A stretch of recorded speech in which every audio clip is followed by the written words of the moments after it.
পঞ্চায়তত বৰ্তমান চৰকাৰী টয়লেটৰ নতুন তালিকা আহিছে আপোনালোকে নিশ্চয় জানে আৰু সেইখন তালিকাত নাম থকা প্ৰতিজন ব্যক্তিয়ে লাভ কৰিব পাৰিব ৯,০০০ টকা প্ৰথম কিস্তি আৰু দ্বিতীয় কিস্তি আপোনালোকে ৯,০০০ টকা লাভ কৰিব পাৰিব আৰু সেই তালিকাখন আপুনি কেনেকৈ অনলাইন আপোনাৰ মোবাইল ফোনত চেক কৰিব পাৰিব যে সেই তালিকাখনত আপোনাৰ নাম আছেনে আপুনি কেনেকৈ ঘৰতে বহি চাব পাৰিব আজিৰ ভিডিঅ'টোত মই আপোনাক সম্পূৰ্ণ প্ৰচেছখিনি দেখুৱাম আপুনি অলপ স্কিপ নকৰাকৈ ভিডিঅ'টো সম্পূৰ্ণ চাব প্ৰথম আপুনি আপোনাৰ মোবাইল ফোনত যিকোনো এটা ব্ৰাউজাৰ ওপেন কৰি আপুনি গুগলৰ সাৰ্চ বাৰত ইয়াত আপুনি লিখিব SBM এইখিনি লিখি আপুনি সাৰ্চ কৰিব তাৰ পিছত আপুনি ৱেট কৰিব এতিয়া আপোনাৰ সন্মুখত ইয়াত বহুকেইটা ৱেবছাইট আহিব আপুনি চাব পাৰিব ইয়াত দিয়া আছে স্বচ্ছ Bharat mission Grameen department of drinking water and sanitation দিয়া আছে ইয়াত আপুনি ক্লিক কৰিব ক্লিক কৰাৰ পাছত আপুনি ৱেট কৰিব আৰু ভিডিঅ'টো আৰম্ভ কৰাৰ আগত মই আপোনাৰ সন্মুখত এটা ৰিকুৱেষ্ট কৰিম প্লিজ আপুনি চেনেলটো সাবস্ক্ৰাইব কৰিব এতিয়া চৰকাৰী টয়লেটৰ যিখন তালিকা বৰ্তমান আহিছে সেই তালিকাখনত নাম থকা প্ৰতিজন ব্যক্তিয়ে ৯,০০০ টকাৰ প্ৰথম কিস্তি লাভ কৰিব পাৰিব সেইটো আপোনালোকে নিশ্চয় জানে পঞ্চায়তত যিখন তালিকা আহিছে সেই তালিকাখন SBM পাছ 1ৰ হয় আৰু ইয়াত মই আপোনাক যিখন তালিকা দেখুৱাম সেইখন হ'ল SBM পাছ 2 এতিয়া SBM পাছ 1 আৰু SBM পাছ 2 কি হয় এতিয়া চাওক SBM পাছ 1ত যোনসকলে অনলাইন অফলাইন আবেদন কৰিছিল অফলাইন যিসকলে প্ৰথমবাৰে আবেদন কৰিছিল সেইসকলৰ নাম পাছ 1ত আহিছে আৰু যিসকলে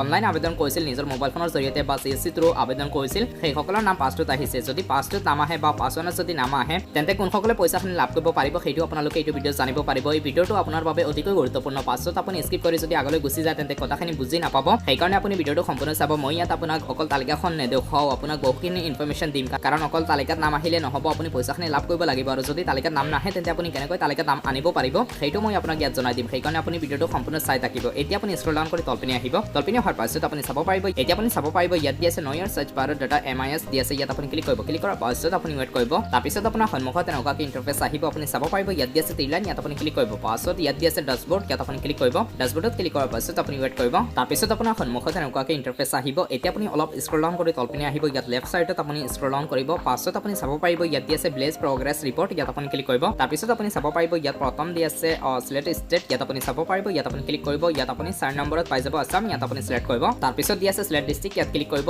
এতিয়া আপুনি আপোনাৰ ডিস্ট্ৰিক্টখনৰ নাম ইয়াৰ পৰা উলিয়াই সেইখন সিলেক্ট কৰি ল'ব পাছত তলত আহিব ইয়াত দিয়া আছে সিলেক্ট ব্লক ইয়াত আপুনি ক্লিক কৰিব সিলেক্ট ব্লকত ক্লিক কৰাৰ পাছত এতিয়া আহিব আপোনাৰ ব্লকখনৰ নাম ইয়াৰ পৰা আপুনি আপোনাৰ ব্লকখনৰ নাম উলিয়াই সেইখন সিলেক্ট কৰিব পাছত তলত আহিব ইয়াত দিয়া আছে সিলেক্ট পঞ্চায়ত ইয়াত আপুনি সিলেক্ট গ্ৰাম পঞ্চায়তত ক্লিক কৰি এতিয়া আপুনি আপোনাৰ পঞ্চায়তখনৰ নাম ইয়াৰ পৰা উলিয়াই সেইখন সিলেক্ট কৰি ল'ব পাছত তাৰপিছত ইয়াত দিয়া আছে সিলেক্ট প্লেচ ইয়াত ক্লিক কৰিব এতিয়া আপুনি আপোনাৰ গাঁওখনৰ নাম ইয়াৰ পৰা উলিয়াই সেইখন সিলেক্ট কৰি ল'ব পাছত আপুনি স্ক্ৰল ডাউন কৰি তলপিনে আহিব ইয়াত দিয়া আছে সাবমিট আপুনি সাবমিটত ক্লিক কৰি দিব তাৰপিছত আপোনাৰ সন্মুখত এনেকুৱাকৈ ইণ্টাৰফেচ আহিব এতিয়া আপুনি স্ক্ৰল ডাউন কৰি তলপিনে আহিব তলপিনে হোৱাৰ পাছত ইয়াত আপুনি চাব পাৰিব এটা অপশ্যন দি আছে প্ৰথম দি আছে পাছ 1 আৰু দি আছে পাছ 2 এতিয়া যদি আপোনাৰ পঞ্চায়তত যিখন তালিকা আছে সেই তালিকাখনত আপুনি আপোনাৰ নাম চাব পৰা নাই বা সেইখন তালিকাত যদি আপোনাৰ নাম আহি গৈছে তেন্তে আপোনাক একো কৰিব নালাগে যদি সেইখন তালিকাত আপোনাৰ নাম অহা নাই তেন্তে আপুনি পাছ 1ত ক্লিক কৰিব এতিয়া যদি আপোনাৰ তালিকাত নাম অহা নাই বা আপুনি যদি অনলাইন চাব বিচাৰে বা অনলাইন যিখন তালিকা বৰ্তমান মুকলি কৰা হৈছে সেই তালিকাখনত আপোনাৰ নাম চাব বিচাৰে তেন্তে আপুনি ইয়াত পাছ 2ত ক্লিক কৰিব আপোনাৰ বেলেগ নম্বৰ আহিব আপুনি ইয়াত ক্লিক কৰিব তাৰপিছত আপোনাৰ সন্মুখত তালিকাখন আহি যাব ইয়াত আপুনি চাব পাৰিব ইয়াত যিখন তালিকা বৰ্তমান মই আপোনাক দেখুৱাই আছো এইখন হ'ল পাছ 2ত এতিয়া পাছ 2ত কোনসকলৰ নাম আহিছে চাওক পাছ 2 যিসকলে 2024 বৰ্ষৰ শেষত আবেদন কৰিছিল বা 25ৰ প্ৰথমবাৰে আবেদন কৰিছিল সেই সকলৰ পাছ 2ত নাম আহিছে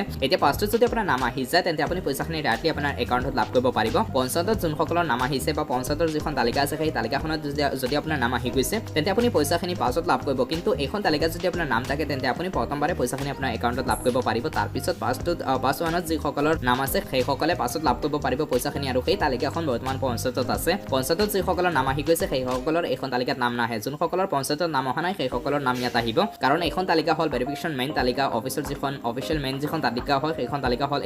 এইখন তালিকাত নাম থকা প্ৰতিজন ব্যক্তিয়ে পইচাখিনি ডাইৰেক্টলি একাউণ্টত লাভ কৰিব পাৰিব এতিয়া পইচাখিনি কেতিয়া একাউণ্টত সোমাব আৰু কোনসকলে পইচাখিনি লাভ কৰিব পাৰিব সেইটো মই আপোনাক ইয়াত জনাই আছো কাৰণ চৰকাৰৰ ফালৰ পৰা পইচাখিনি সকলো একাউণ্টত পইচাখিনি ডাইৰেক্টলি ৰিলিজ কৰা নহয় দুটা পৰ্যায়ত আপোনালোকে পইচাখিনি লাভ কৰিব পাৰে সেই বিষয়ে যদি আপোনালোকে জানিব বিচাৰে তেন্তে কমেণ্টত জনাব মই আপোনাক এক্সপ্লেইন কৰি ডিটেইলছত জনাই দিম যে আপুনি পইচাখিনি কেনেকৈ লাভ কৰিব পাৰিব আৰু কোনসকলৰ পইচাখিনি একাউণ্টত সোমাব কেতিয়া একাউণ্টত সোমাব মই আপোনাক আন এটা ভিডিঅ' জনাই দিম কাৰণ এই ভিডিঅ'টো বনোৱাৰ কেৱল মাত্ৰ উদ্দেশ্য ইমানেই আছিল যে আপোনালোকে তালিকাত আপোনাৰ নাম কেনেকৈ চাব পাৰিব কোনসকলৰ তালিকাত নাম আহিছে আৰু কোনসকলে পইচাখিনি কেতিয়া লাভ কৰিব পাৰিব কোনসকলে পইচাখিনি লাভ কৰিব পাৰিব কেনেকৈ লাভ কৰিব পাৰিব সেই বিষয়ে মই আপোনাক এই ভিডিঅ'টোত জনাই দিছোঁ আৰু যদি আপোনালোকে জানিব বিচাৰে যে আপোনাৰ পইচাখিনি কেতিয়া একাউণ্টত সোমাব আৰু কোনসকলে পইচাখিনি কেতিয়া প্ৰথম কিস্তি লাভ কৰিব পাৰিব সেইখিনি যদি আপোনালোকে জানিব বিচাৰে তেন্তে আপোনালোকে অহা ভিডিঅ'টো চাবলৈ মিছ নকৰিব যদি আপোনাৰ সেই ভিডিঅ'টো লাগে তেন্তে আপুনি নিশ্চয় কমেণ্টত জনাব মই আপোনাক নেক্সট ভিডিঅ'টোত দেখুৱাম সব বন্ধু-বান্ধৱীসকল আজিৰ ভিডিঅ'টোত ইমানেই আছিল ভিডিঅ'টো শেষলৈকে চোৱাৰ বাবে ধন্যবাদ চেনেলটো সাবস্ক্ৰাইব কৰিবলৈ নাপাহৰিব ভিডিঅ'টো বন্ধু-বান্ধৱীৰ লগত শ্বেয়াৰ কৰিব